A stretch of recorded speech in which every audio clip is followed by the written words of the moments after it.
Well, here we are downstairs in the Dewey's Friends Cafe, and I've met up with Dorothy Fullerton, who is going to be presenting Proposition 1B for us today. Thank you, Kate. Proposition 1B deals with education funding. It would mandate payments of $9.3 billion to schools and community colleges to replace state funding cuts that have been made in the last 2 years. Proposition 1B will be enacted only if Proposition 1A passes. Proposition 1A will allow an extension of tax increases imposed as part of the 2009-2010 state budget agreement. This in turn will allow for a rainy day fund from which the $9.3 billion will be paid. Some background. Proposition 98 was passed in 1998 to mandate minimum levels of funding for schools and community colleges. In some years, the state is permitted to fund schools at a lower amount, but then has to make up the difference in future years. This year, state funding was reduced due to the bad economy.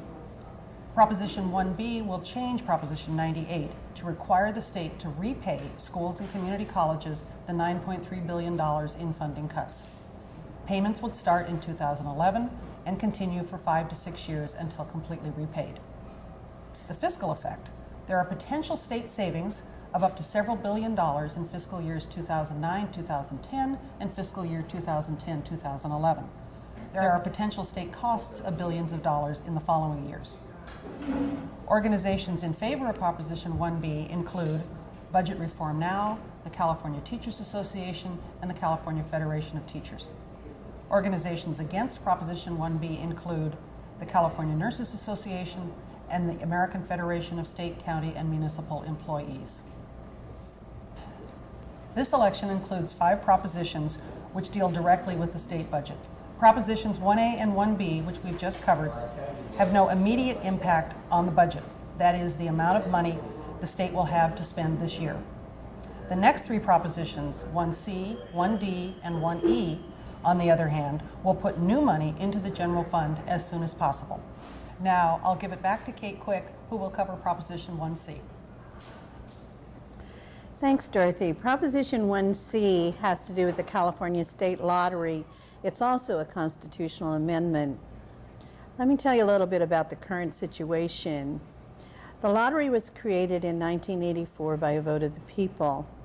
All the profits from the lottery were designated to public education, and that's about 34 cents on every dollar of lottery revenue. The lottery profits are about 1% of the total expenditures for K-12 education in our state. Right now, the law limits the lottery prizes to 50% of ticket sales. This is what 1C will do. It will stop the lottery profits from going to education. It will allow the state to borrow money, that is in the form of the sale of bonds, and use those lottery profits to pay off the debt. It will allow the prizes to exceed 50% of sales, and it will limit the expenses to 13%. Those expenses are now set at 16%. It will replace the lottery money to education with an equal amount from the state general fund. So what's the budget effect? The budget effect is that it will collect an additional $5 billion to help balance the current state budget. If it's rejected, the state is going to have to find money somewhere else to provide for those shortfalls. So Kate, what do the supporters say for Prop 1C? Well, the supporters say that this is a way to close the budget gap and still keep our commitment to the schools. They also say that upgrading the lottery and allowing the sale of bonds will possibly reduce the need for higher taxes later. Who supports? Well, that same group that the governor has gotten together, the Budget Reform Now group. And what do the opponents say? Well, the opponents say that this is irresponsible. And they say that there are a lot of unrealistic expectations about how much money the future lottery profits might be. There are no opponents listed. Oh, okay.